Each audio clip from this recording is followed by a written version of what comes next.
falar sobre energia. Energia é uma coisa assim que está em todas as coisas. Tudo é energia. Sem energia, nós não conseguimos viver. Sem energia, nós não temos como se movimentar. Então, hoje nós vamos falar de energia. Energia essa que nos dá a condição física e emocional para que nós possamos desenvolver a nossa vida. Então, nós vamos entrar aqui nos detalhes mais importantes, que seria a energia. A definição dela é que energia é a capacidade de produzir ação e movimento. Então, a energia manifesta-se de diferentes formas e está relacionada com a capacidade de produção de ação e movimento em um corpo. A energia ela manifesta-se de diferentes formas e está relacionada com a capacidade de produção de ação, de movimento em um corpo. Então, não podemos esquecer que quando falamos em energia, de uma maneira geral, nós estamos falando em ação e movimento. Porque sempre que nós falamos de energia, a gente se lembra de um interruptor, de uma luz que acende. Então, existe uma série de condições que são exatamente as energias. As principais fontes de energia que nós temos no organismo. Então, entre outras, nós temos a energia, que nós chamamos energia cinética, que é representada pela ação do movimento. A energia potencial, que é aquela que mede a queda dos corpos. Quanto maior a altura, maior a velocidade de queda pela atração da gravidade. Energia térmica, que é aquela que produz calor. Energia química, que é aquela que tem a ver com a produção química, as reações químicas do organismo. E a energia solar, que é a proveniente do Sol, que gera todas as outras energias. A energia eólica, que é aquela aproveitando a força do vento e produz a energia. E a energia nuclear, que é a mais recente forma de energia, que se produz com a fissão nuclear. E a psicoenergia, que nós vamos estudar um pouquinho mais adiante, porque ela é energia espiritual. Então, a energia cinética é energia associada ao movimento dos corpos. Quanto maior for a velocidade em que um corpo movimenta-se, maior será a sua energia cinética. Então, a equação nos mostra que, matematicamente, a energia cinética é a massa do elemento que se movimenta e V é a sua velocidade. Então, C é igual a m.v2. Depois temos a energia potencial. A energia é a energia armazenada em virtude da posição de um corpo em relação à superfície. Assim, ela é denominada de energia potencial, gravitacional. Quanto mais alto estiver um objeto em relação ao solo, maior será a sua velocidade ao chegar ao chão, caso ele inicie uma queda. Matematicamente, a energia potencial gravitacional é dada pelo produto entre a massa do corpo e a altura e a gravidade. Quanto à energia potencial estiver associada à deformação de um material elástico, ele será chamado de energia potencial elástica. O seu cálculo dependerá da deformação causada pelo material e de uma constante que determina a elasticidade do material. Energia térmica. está relacionada ao calor. É a energia térmica associada à energia cinética das moléculas que compõem um elemento. A manifestação do calor só acontecerá caso exista diferença de temperatura entre os dois corpos. Energia química é energia liberada ou formada a partir de reações químicas, como energia produzida por pilhas e baterias. Energia solar é energia proveniente do Sol. Essa forma de energia pode ser aproveitada na geração de energia elétrica por meio de placas fotovoltaicas, por exemplo. E a energia eólica, que é a energia proveniente do movimento das massas de ar. Pode-se aproveitar a força dos ventos para girar hélices e turbinas na produção de energia elétrica. Energia nuclear é energia obtida a partir dos fenômenos da fissão nuclear, em que ocorre a divisão do núcleo de um átomo, gerando a liberação de uma grande quantidade de energia. E a psicoenergia, os tipos dessas energias espirituais podem ser chakra, ki, cosmo e psicoenergia. Nosso mundo é cheio dos mais estranhos e desconhecidos mistérios. Nem tudo se resume ao que nossos olhos podem ver.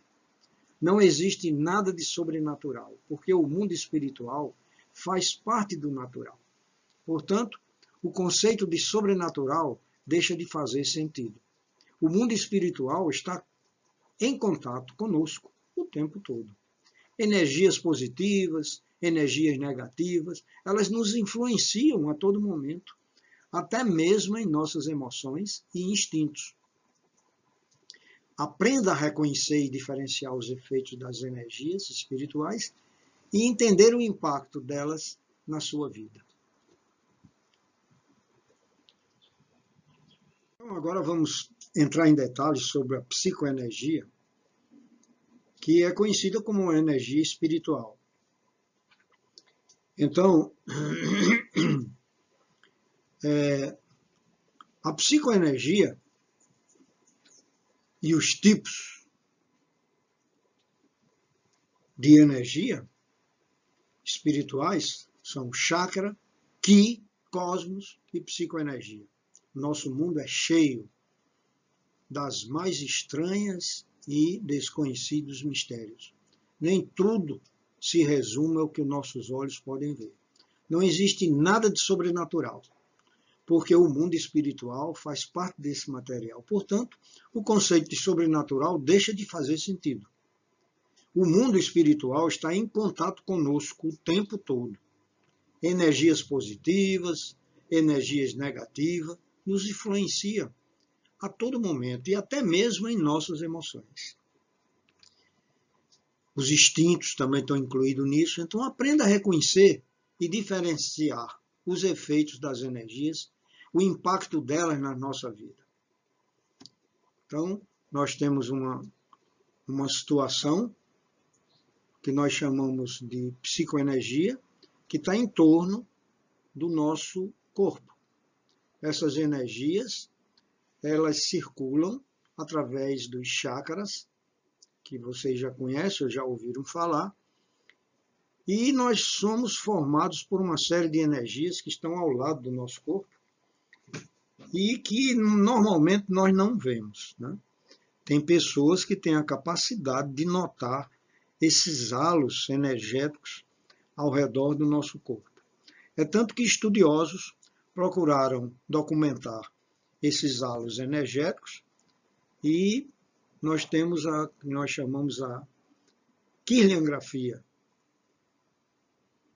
que é uma foto que você tira do seu corpo e dele você tem a imagem desta energia.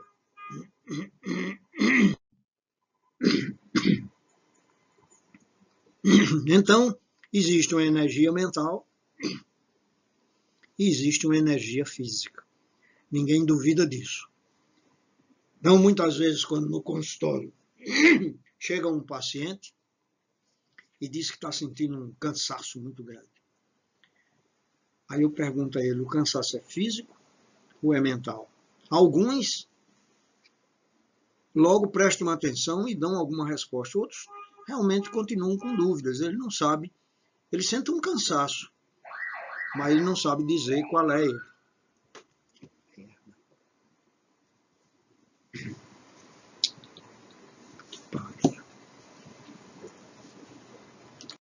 Hoje, mais do que nunca, se valoriza muito a atividade física. Essa atividade física necessita que você tenha uma energia física. Então, todos os movimentos que você executa com a atividade física, ela necessita de uma energia física. É tanto que se recomenda quase sempre, antes de você começar qualquer uma atividade física, você procurar um médico para fazer um exame cardiológico para saber sua capacidade física e cardiológica para você realizar a sua atividade física. Então, se você realmente quiser ter certeza do que está se passando com você, ou até onde você pode ir na sua atividade física, você diminui de 200 a sua idade. Por exemplo, uma pessoa que tem 70 anos, diminui de 200, então ele pode ter 130 batimentos cardíacos, pode ir até 130 batimentos cardíacos, que é o limite seguro do coração sadio. Portanto, são atividades importantes para que você possa ter também uma saúde mental. Porque a saúde mental depende também de uma boa estrutura física. Então, essas energias todas conjuntamente é que nos dá aquela sensação de saúde. E para a questão didática, para a gente entender melhor, existem 4 tipos de energias espirituais: chakra, ki, cosmo e a psicoenergia. Então, esses 4 tipos de energia espiritual que existe para nós, então nós vamos detalhar cada uma delas. A energia espiritual, chakras, a palavra chakra tem por significado roda, centro. Isso porque elas são percebidas pelos sensitivos em forma de vórtices de energia vital, que vibram em pontos vitais do corpo humano. Os chakras também são pontos de ligação entre vários planos e dimensões.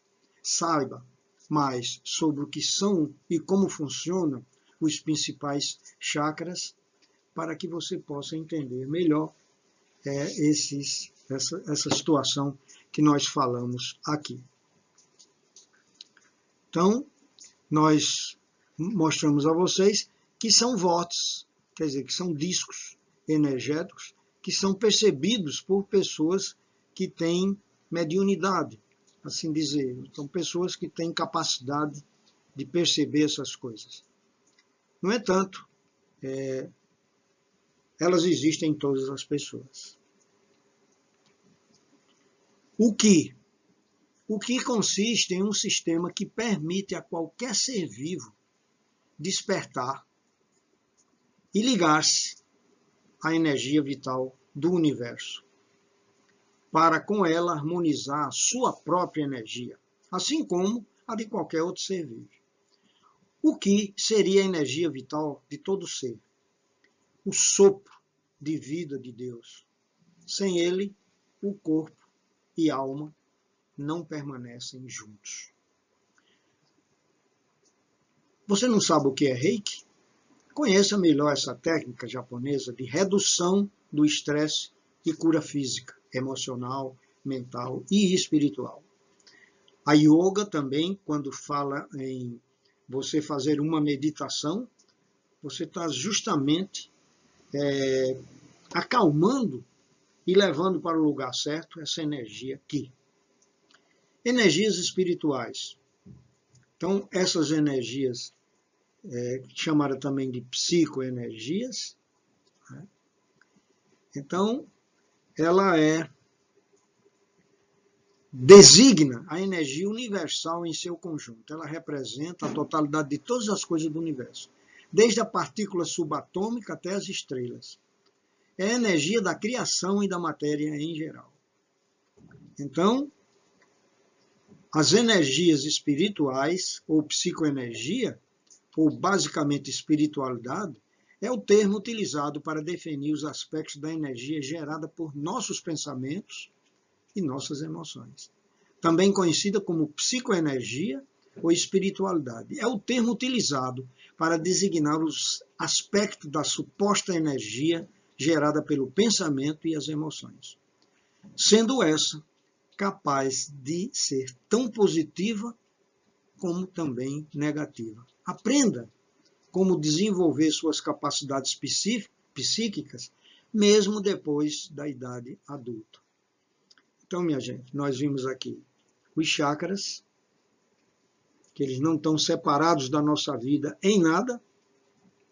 Nós temos o Ki, que é uma energia que todos nós temos e algumas pessoas têm a capacidade de levá-la para uma pessoa necessitada.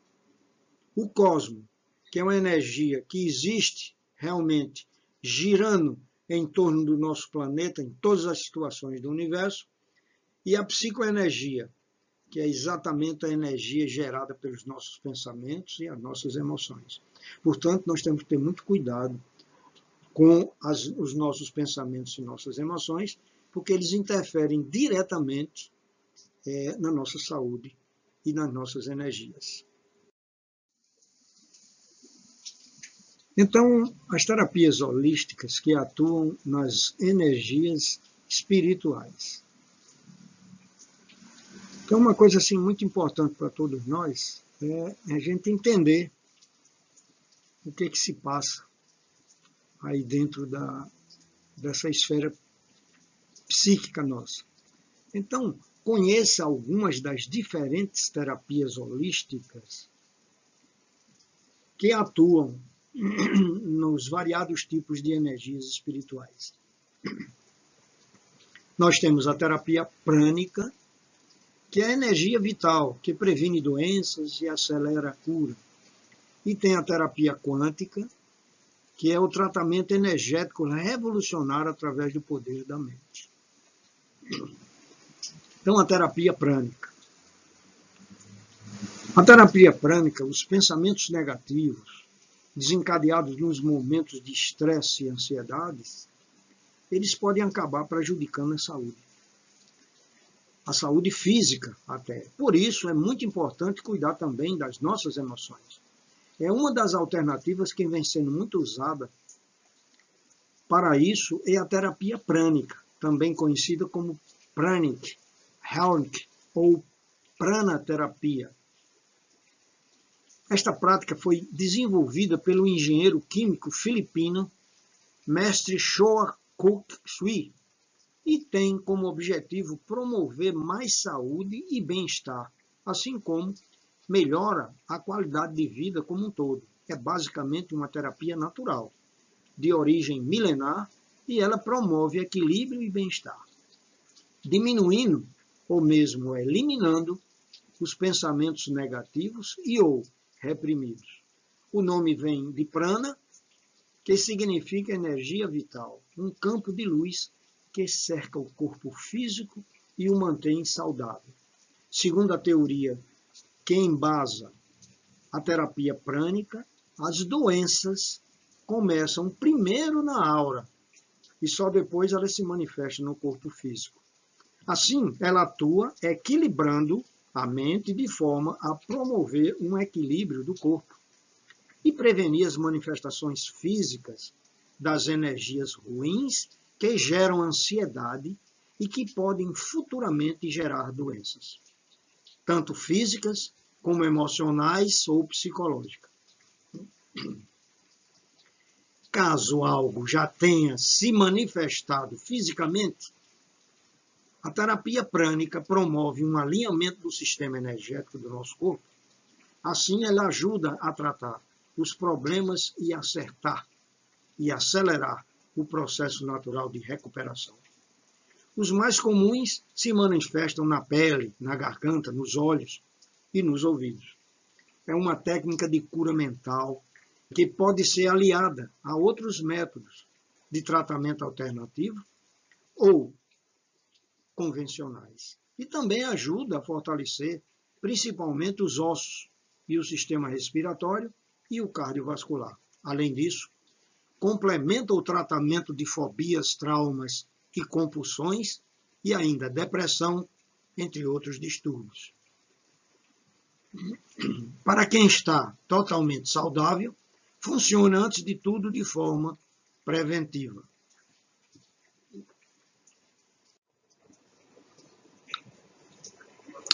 A terapia prânica, ela é feita por terapeutas holísticos profissionais especializados que usam as mãos, mas sem encostar no paciente, apenas ativando os chakras em alguns pontos específicos. Assim, conseguem avaliar a energia e retirar o que for ruim. Uma nova energia mais saudável e equilibrada é projetada. E, ao mesmo tempo, trata a saúde física e também a saúde mental. A terapia quântica. Então, a terapia quântica, primeiramente vamos falar de uma das principais referências na área atualmente, o médico indiano Deepak Chopra, autor do livro Cura Quântica. Esse autor, Chopra, apresenta nesta obra resultados da Ayurveda, que é uma terapia medicinal oriental tradicional da Índia. A terapia quântica é baseada em informações sobre as alterações das células corporais através do pensamento. Com isso, o autor, no livro, fala do poder da mente na busca de uma saúde integral, a qual corresponde a tudo que nos forma e afeta.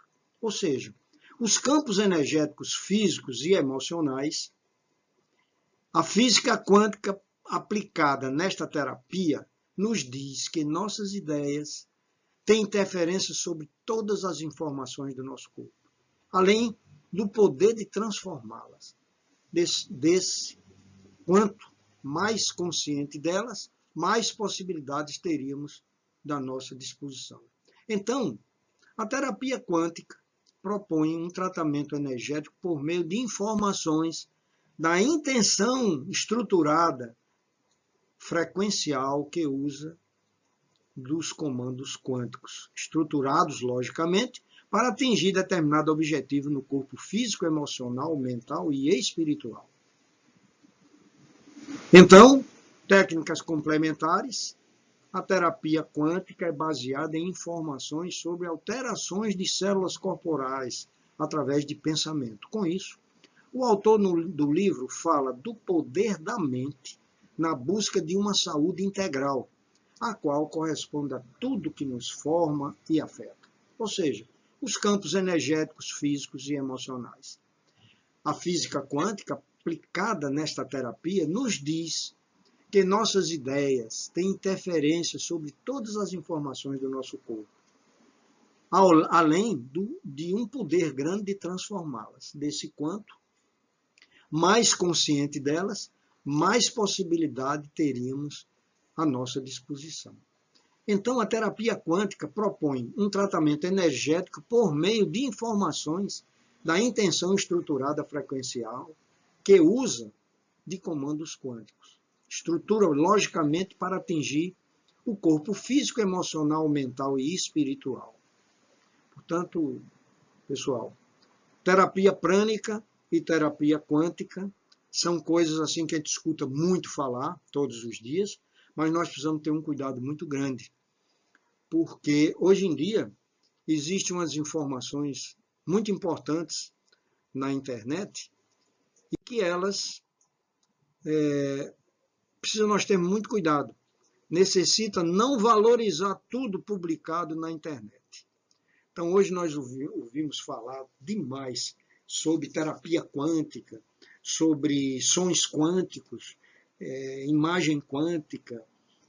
Então, minha gente, o que eu falei há pouco sobre o quantum, que é a quantidade mínima de energia invisível e que ela existe, É uma coisa universal e filosófica e medicamente muito estudado. É científico. Mas hoje em dia, todo mundo, você vê na internet, cursos de final de semana para você ser um terapeuta quântico. O que é isso? Então nós precisamos ter muito cuidado. E eu trouxe aqui para vocês um estudo recente publicado no Journal The American Medical Association de Oncologia, que mostra que a utilização de terapias complementares em caso de câncer aumenta em 2 vezes o risco de morte do paciente, na comparação com pacientes que se utilizam delas. O problema surge quando o paciente, ao adotar essas práticas integrativas e complementares, ele abandona algum dos procedimentos da medicina tradicional. Explicando, o cara ouve falar que a medicina quântica faz milagre, que o cara não precisa mais de nada, só usar aquela energia ou aquele passe, e ele deixa de tomar os remédios que está tomando, deixa de fazer as cirurgias. E isso é que é errado. Então, é importante mencionar que práticas reconhecidas pelo Conselho Federal de Medicina, mas sem respaldos na comunidade científica, como a homeopatia, a acupuntura, esta na versão sem agulhas e utilizando cristais, também se utilizam da aplicação indevida da física quântica para se vestirem de uma roupagem científica.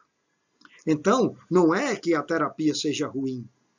Ela sendo mal utilizada é péssima, como a medicina também. Tem médicos que não conhecem bem o remédio que ele passa. Muitas vezes ele passa um remédio que tem contraindicação para determinado paciente. Ou então, mal indicado ou em dosagens erradas, ele pode causar um sério problema para o paciente, mesmo sendo a medicina científica. Eu não me esqueço nunca de um caso, quando ainda eu estava no Hospital das Clínicas, no serviço de oftalmologia, que nós indicamos para uma criança que estava com um retinoblastoma, que é um câncer que aparece ao nascer. Quando a criança nasce, a gente já identifica, hoje no teste do olhinho a gente identifica logo, e tem que ser uma cirurgia mais ou menos rápida, porque entre 4 e 6 anos a criança morre. Há uma generalização desse câncer. E eu me lembro que nós indicamos a cirurgia dessa criança, estava tudo certo, dia marcado, e a criança não veio. E a gente ficou muito preocupado e ligamos lá para a casa da mãe da criança e perguntando por que ela não veio. Ela disse, doutor, eu não estou indo porque ela já foi operada ontem. Eu digo, mas como? Como foi aquela operada que o setor que faz isso é aqui no Hospital das Clínicas, no serviço de oftalmo? Ela disse, não, ela fez uma cirurgia através de espiritual, fez um tratamento espiritual. Então, é nesse momento que a gente fica preocupado, porque se a criança tivesse recebido energia quântica ou energia prântica através de passos, essas coisas, e mais a cirurgia, ela teria uma chance 2 vezes de ficar mais curada. Mas o que foi que aconteceu? Passado algum tempo, uns 4 ou 5 meses depois, a mãe volta lá no serviço, por outros motivos, e a gente, como conhecia ela, perguntou, e sua criança, como é que vai? Ela disse, morreu. Quer dizer, são essas coisas que a gente aqui aproveita no meio científico que nós estamos aqui conversando com vocês, dizendo, cuidado em valorizar tudo que é publicado na internet. As terapias integrativas e complementares, elas são muito boas, mas quando bem indicadas. Não existe a terapia alternativa. Então, terapia alternativa significa você tirar uma coisa e botar outra. Isso aí está errado. Então, continuando aqui para a gente entender, em seu mais recente livro, Ciências na Alma, publicado no Brasil pela Companhia de Letras Richard Dawkins, escreve: a lei pune quem difama o indivíduo conscientemente. A lei pune quem difama o indivíduo conscientemente, mas deixa livre e solto quem ganha dinheiro mentindo sobre a natureza. Quer dizer, se eu disser que fulano é feio, é preto ou é ladrão, se eu não provar, a lei pune a pessoa que faz isso. Mas ela deixa livre e solto quem ganha dinheiro mentindo sobre a natureza, que não pode entrar com uma ação na justiça. De fato, se a natureza não tem voz ativa, as sociedades científicas têm. Assim, juntamente com as cartas de protesto sobre falta de dinheiro para a pesquisa, essas associações científicas, principalmente aquelas ligadas à física, deveriam se posicionar também contra a má utilização da palavra quântica. Então, a palavra quântica, ela precisa ser bem utilizada. Essa palavrazinha aqui, quântica, está sendo muito mal utilizada. E variações a todas essas práticas de caráter duvidoso. Então, isso foi um trabalho feito por uma pessoa chamada Marcelo Yamashita, que é doutor em física, professor do Instituto de Física Teórica da Unesp e membro do conselho editorial da revista Questão da Ciência. Então, ciência é isso, minha gente. É eu trazer aqui para vocês uma coisa que mostra até quando vocês precisam acreditar ou fazer determinada conduta que eu considero científica. Então, existem as terapias integrativas complementares, que junto com a medicina tradicional, ela torna científica.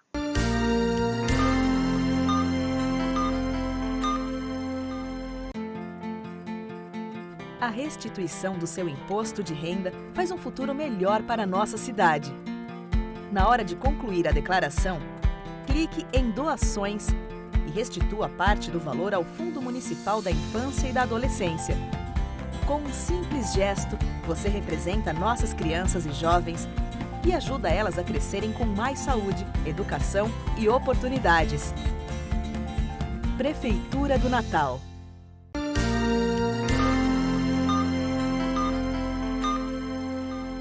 Aqui vou mostrar para vocês algumas técnicas de terapia complementares e não alternativas, complementares, que usam terapia quântica. Então aqui nós temos a acupressão, a aromoterapia, biofeedback, cromoterapia, qigong, reflexologia, theta healing. Então, a acupressão, como vocês estão vendo aqui, é uma técnica bastante utilizada. Nós temos, com o nome mais conhecido, que é exatamente o Douyin, são pontos energéticos que você pode estimular ou pode sedar, resolvendo grandes partes de problemas que a pessoa pode ser portadora. Então, a acupressão é uma técnica complementar que usa a terapia quântica, que é energia utilizada diretamente na pessoa. Depois vem a aromoterapia, que é a segunda condição que nós estamos vendo aqui. A aromoterapia, ela já utiliza uma série de sensações olfativas que elas atuam nos diferentes setores orgânicos, melhorando e às vezes até curando determinadas doenças. A coisa passou muito cientificamente para um outro setor, que é o biofeedback. Então, o biofeedback já é uma condição em que se utiliza aparelhos eletrônicos, em que é colocado no paciente sensores, e eles começam a dar respostas que são formadores de gráficos, mostrando exatamente o que você pensa e a resposta que você tem. Daí foi estudado muito aquelas sensações que nós falamos anteriormente, de uma pessoa que tem ódio, de uma pessoa que tem amor, tudo isso mostrando gráficos diferentes e que atuam em locais específicos do organismo. Uma outra terapia complementar importante, que trabalha isso também, é exatamente a cromoterapia. Então, a cromoterapia, que é o estudo e a aplicação das cores, a cromoterapia, ela faz um trabalho muito grande a nível individual. Assunto que nós falaremos em uma outra aula sobre a cromoterapia, que é muito importante. Ninguém vive sem a cromoterapia. É tanto que os famosos banhos de sol que existia já nos gregos, nos egípcios, em Atenas, chamada cromoterapia, né, que eles usavam a helioterapia, principalmente na tuberculose naquela época, eram praças em que a pessoa todo dia tomava banhos de sol para curar as doenças. E hoje em dia nós sabemos que pelo menos a vitamina D, que hoje é um hormônio, ela não se desenvolve dentro do organismo se não for pela entrada de raios solares através da pele. Mostrando assim que as cores, que na luz solar nós temos todas elas, nós podemos individualmente usar cada uma delas. Nós vamos falar mais detalhadamente sobre isso quando a gente for falar sobre cromoterapia.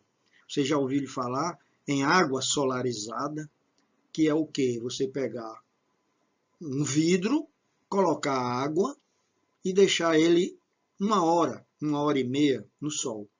Quando você bebe essa água, ela vem solarizada. Então ela vem com a entrada das cores que vão usar na sua saúde. Uma água solarizada é muito mais importante do que uma água comum. Então é preciso a gente ter conhecimento para poder utilizar as coisas que a natureza, sem mentiras, nos doou. Depois nós temos a outra condição, que é o Qigong. Então o Qigong já é uma técnica que é utilizada, muito parecida com as técnicas japonesas, né? Então, a gente movimenta o corpo e transfere energias. Então, o Qigong é muito importante, uma técnica complementar que modifica e ajeita dentro de nós, equilibra as nossas energias. Além desse Qigong, nós temos também a reflexologia. Como vocês estão vendo aqui, a reflexologia, ela usa mapeamento, tanto da mão como dos pés, que corresponde a áreas do organismo, e com essa estimulação ou essa sedação, nós atuamos nos diversos sintomas que existem no corpo do paciente. E a Theta Healing, que é uma técnica que tem esse nome, mas que ela engloba uma série de coisas parecidas com o que nós conhecemos, que é exatamente uma delas é a yoga. Então, quando nós utilizamos a yoga, nós estamos movimentando todos esses chakras energéticos e, ao mesmo tempo, estamos sedando e estimulando os que forem necessários. E aí, além do mais, você fecha os olhos e promove uma respiração, causando com isso um equilíbrio orgânico, desde o aparelho circulatório até o resto do organismo, principalmente a parte cerebral. Então, minha gente, são técnicas terapêuticas complementares que usam terapia quântica. Mas, é como eu falei, tem seus limites. Então, a gente não pode utilizar isso como sendo uma coisa única e indispensável, tirando as terapias clássicas utilizadas na medicina tradicional. A energia do corpo. Então, a energia do corpo vem através dos alimentos. Nós sabemos que é a entrada dos alimentos no organismo, que há um processamento desses dados e faz isso. Então, detalhes. O que é energia dos alimentos, de onde eles vêm e como nós utilizamos para manter nossos corpos funcionando. A energia dos alimentos, em todas as partes do corpo, músculo, cérebro, coração e demais órgãos, precisam de energia para trabalhar. Essa energia vem dos alimentos que comemos. Nossos corpos digerem os alimentos que comemos, misturando com fluidos, que são os ácidos e as enzimas, no estômago. Quando o estômago digere os alimentos, os carboidratos, que são os açúcares e os amidos, no alimento se dividem em outro tipo de açúcar, chamado de glicose. Então, o grande segredo dessa história é os alimentos serem transformados em glicose, principalmente os hidratos de carbono. Já as proteínas são quebradas em aminoácidos no processo de digestão. Esses aminoácidos são usados em diversos processos no nosso metabolismo, assim como na síntese de neurotransmissores e em processos que envolvem nosso DNA e RNA. Quando não há disponibilidade de glicose ou gordura no corpo, nosso organismo é capaz de metabolizar os aminoácidos como fonte de energia. O estômago e o intestino delgado absorvem a glicose e depois liberam-na na corrente sanguínea. Uma vez na corrente sanguínea, a glicose pode ser usada imediatamente para energia ou para ser armazenada em nossos corpos, para ser utilizada mais tarde. No entanto, nossos corpos precisam de insulina para usar ou armazenar glicose para obter energia. Sem insulina, a glicose permanece na corrente sanguínea, mantendo altos níveis de açúcar no sangue.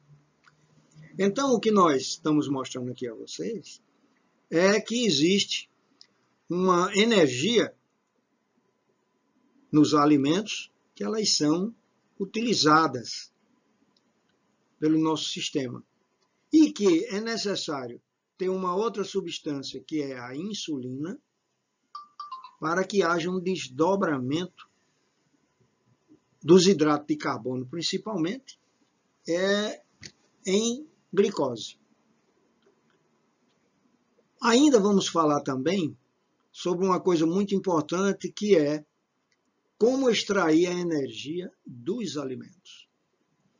Então, tudo isso nós vamos entrar aqui em detalhe com vocês, mostrando que o ATP, que vocês estão vendo aqui nessa gravura, é exatamente a adenosina trifosfato, que é a maneira como a glicose, depois dela ser metabolizada, nós temos ela em reserva, que será utilizada ou armazenada no fígado como energia de reparo.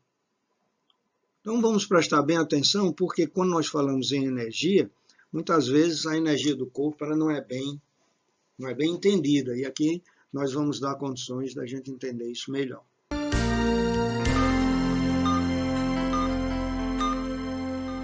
Natal responde.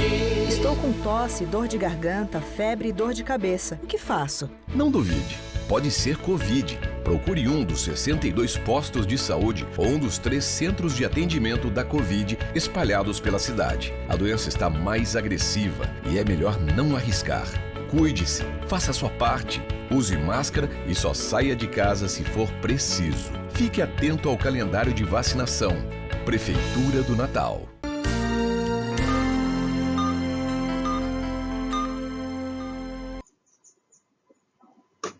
Controle da glicose no sangue. Como o corpo faz a insulina? A insulina é um hormônio produzido por células beta no pâncreas. As células beta são muito sensíveis à quantidade de glicose na corrente sanguínea. Normalmente, as células beta verificam o nível de glicose do sangue a cada poucos segundos e sentem quando precisam acelerar ou diminuir a quantidade, fazendo então a sua liberação. Quando alguém come algo rico em carboidratos, como um pedaço de pão, o nível de glicose no sangue aumenta e as células beta desencadeiam no pâncreas essa liberação a mais de insulina na corrente sanguínea. Alimentos e energia. A insulina abre as portas das células. Então, como nós estamos vendo aqui, nesse sequencial aqui nosso, quando nós ingerimos hidrato de carbono, ele se transforma em glicose no sangue. E o pâncreas secreta, através das células beta, a insulina, que uma vez atuando nos alimentos, ela vai utilizar essa glicose para as energias atuais ou armazená-la para uso futuro. E assim, a glicemia se normaliza novamente. Então, quando a insulina é liberada do pâncreas, ela percorre a corrente sanguínea para as células do corpo e diz às portas das células para elas se abrirem e deixarem passar a glicose. Uma vez dentro, as células convertem a glicose em energia para usar, então, usá-la no corpo ou armazená-la para usá-la mais tarde. À medida que a glicose se move da corrente sanguínea para as células, os níveis de açúcar no sangue começam a cair. As células beta no pâncreas podem identificar quando isso está acontecendo, então elas diminuem a quantidade de insulina que estão fazendo. Ao mesmo tempo, o pâncreas diminui a quantidade de insulina que está liberando na corrente sanguínea. E isso, quando isso acontece, a quantidade de glicose que entra nas células também diminui. Então, esse é um ciclo bem interessante que acontece a cada momento no nosso organismo quando nós introduzimos alimentos como os hidratos de carbono, menos as proteínas e, às vezes, os lipídios.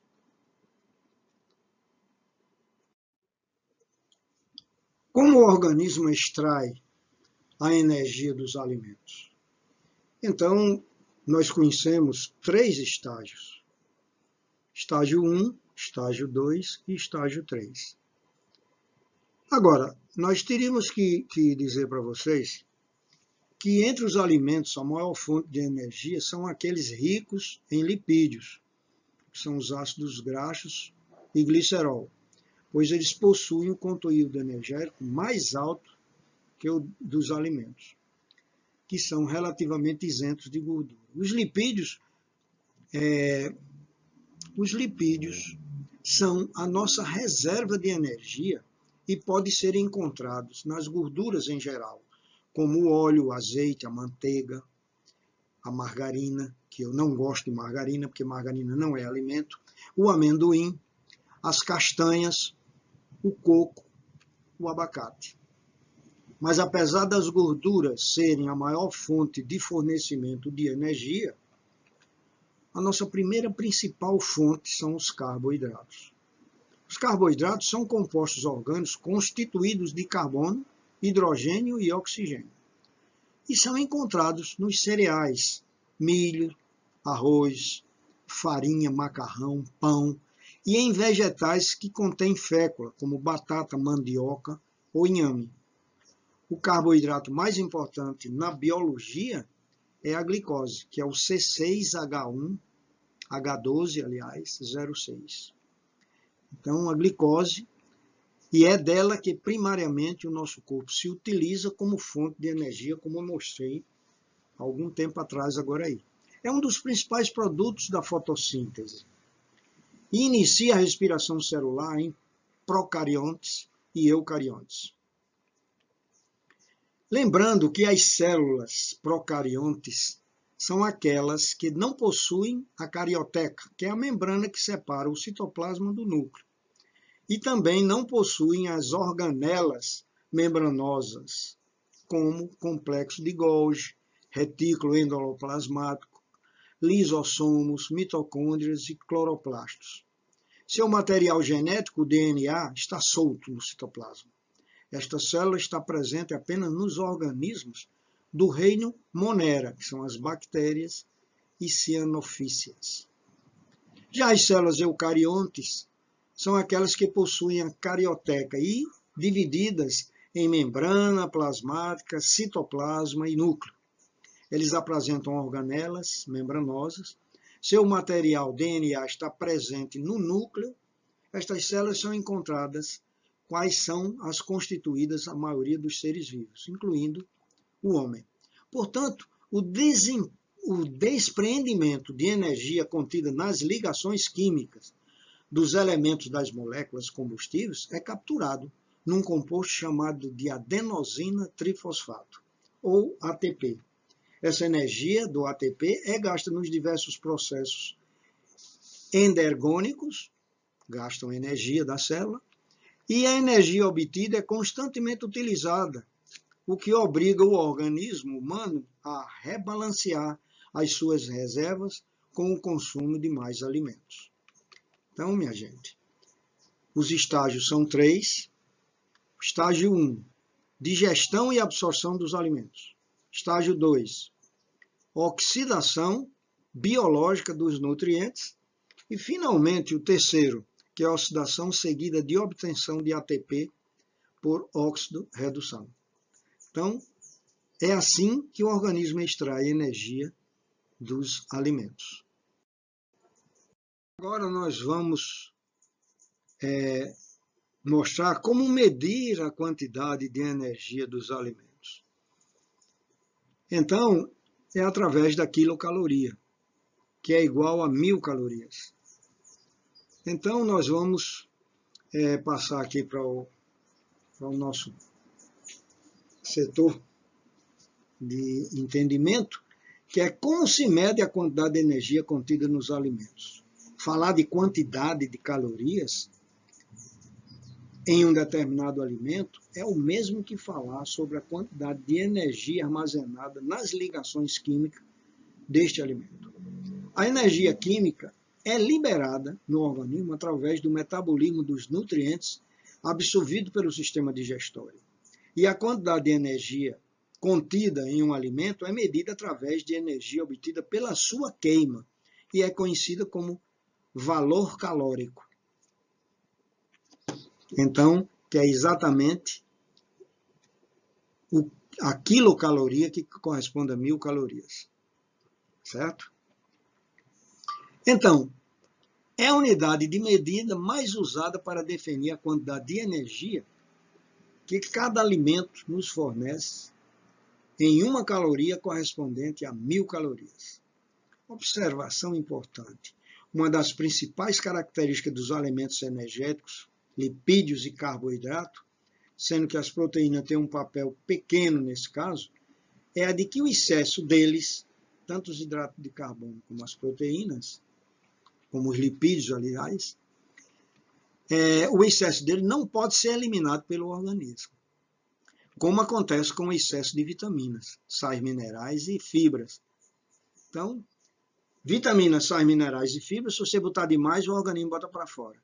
Mas a energia, todo o excedente ingerido, não utilizado nas funções metabólicas, acaba sendo armazenado na forma de gordura, causando a obesidade. Portanto, quando ingerimos em excesso os alimentos de alto valor calórico, ou então quando seguimos um plano alimentar sem equilíbrio nutricional, nosso corpo armazenará energia que não usamos sob forma de gordura, o que irá ainda contribuir para o desenvolvimento de doenças, como a hipertensão, a diabetes e as doenças do coração. Então, isso está bem explícito aqui. Grandes quantidades de alimentos sem utilização vai ser armazenado como gordura. Hoje nós vimos muita criança obesas desse jeito. E um contraste muito grande, crianças subnutridas em diversas partes do mundo por falta de alimento. Então, lembramos que as pessoas que muito se alimentam e pouco se mexem, não fazem atividade física ou usam inadequadamente as calorias, elas vão ficando obesas. E que isso vai fazer com que ele futuramente fique doente.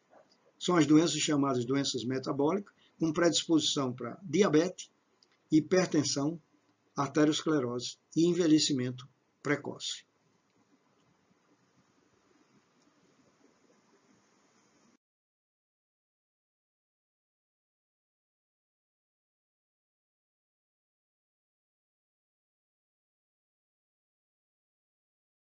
Um dos primeiros artefatos que o homem construiu para transportar o fogo foram as tochas primitivas. Então o homem criou primeiro a fogueira. Então com essa fogueira ele se protegia dos animais, ele esquentava e cozinhava os alimentos e ele clareava as noites escuras.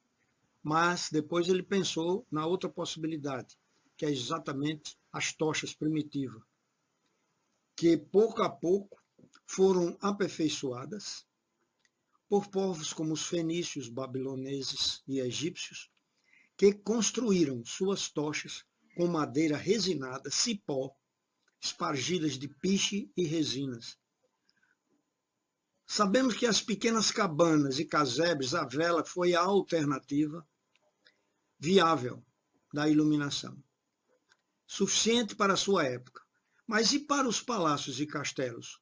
Como era a iluminação? A história que nos conta é que os castelos eram muito pouco iluminados, com tochas preparadas com um pedaço de pano, embalsamado no breu ou com outro material inflamável, e complementadas com enxofre e cal, que são substâncias importantes que, mesmo que fossem atingidas com água, o fogo permanecia aceso, iluminando o ambiente. Então, das velas, as formas de iluminação com lamparinas e lampiões, então as lamparinas e os lampiões, foram formas que nos encantaram até hoje. As lamparinas foram aparecendo aos poucos, eram recipientes que tinham hastes encravadas no centro e assim gerava chama. Você sabe qual foi o primeiro combustível para as lamparinas? Nada menos do que óleo de baleia. Essa afirmação sugere que as primeiras lamparinas surgiram em regiões litorâneas. Da lamparina para o lampião foi um passo rápido. O tataravô das lâmpadas chegou com charme e revolucionou a iluminação de sua época. Feito de argila inicialmente e adaptado posteriormente para o metal. Sua dinâmica de funcionamento consistia em uma base de metal com moldura de vidro, abastecida inicialmente com óleo de animais e plantas e posteriormente com gás. Então esses eram os nossos lampiões. Bem-vinda à Era da Revolução. A Revolução Industrial e as novas formas de iluminar o mundo. Depois da lâmpada de querosene, em 1853, que foi um marco enorme para a iluminação, chegou ao que conhecemos hoje, a iluminação por eletricidade. Desde 1879, o mundo todo ficou mais iluminado graças à lâmpada elétrica, alimentada pela eletricidade, pelo nosso conhecido Thomas Edison, que no século XIX aconteceu a descoberta da iluminação a gás. Portanto, nessa época, duas fontes de energia passaram a ser utilizadas em prol da iluminação. Certamente, o mundo da iluminação não seria mais o mesmo depois da descoberta da lâmpada elétrica por Thomas Edison em 1879. Logo depois da descoberta da iluminação a gás, pouco a pouco esse tipo de iluminação foi sentido e substituído pela iluminação elétrica. Atualmente, a iluminação elétrica é a nossa principal fonte de iluminação artificial. A iluminação pelo fogo é ainda utilizada, mas somente para fins de decorações e comemorações em rituais religiosos. Com a iluminação por energia elétrica, foram surgindo diversos tipos de luminária que atendem aos mais diversos gostos. E, finalmente, no nosso século, hoje, nós usamos os diodos emissores de luz. Diodos emissores de luz, que é o LED. Então, na nossa época atual, nós temos, então, os LEDs, que, num outro trabalho meu, eu mostro a importância dessa iluminação moderna e os cuidados que nós devemos ter, porque essa iluminação com LED ela tem uma série de problemas para a saúde, principalmente para o globo ocular.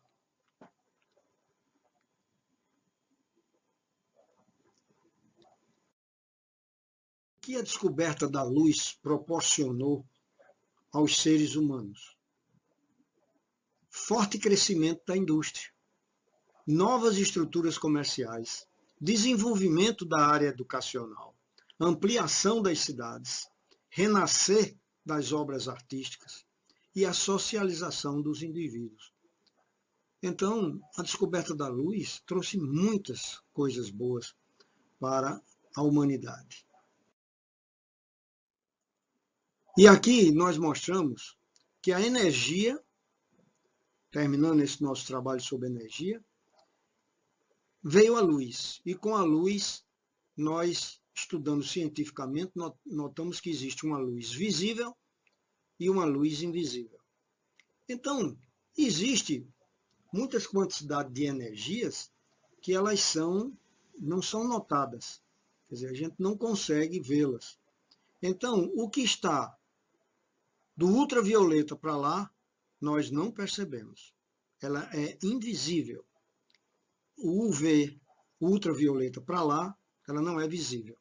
E também o que tem aqui do infravermelho para lá, que são as radiações de linhas de rádio, também são invisíveis. Então, o pequeno espectro visível que nós temos é do azul violeta até o vermelho. Então, o restante da luz é invisível. Então, essa é a única parte visível que nossos olhos conseguem ver.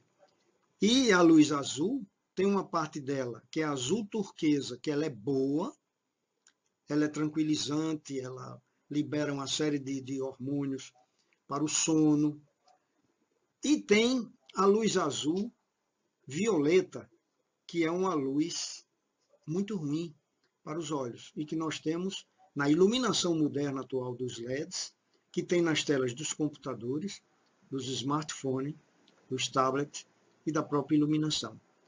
Então, nós estamos falando de energia e nós dissemos, terminando esse trabalho, que existe uma luz boa, que é a luz visível, e uma luz invisível, que é ruim para a nossa saúde, que é motivo de um outro trabalho que nós vamos fazer brevemente.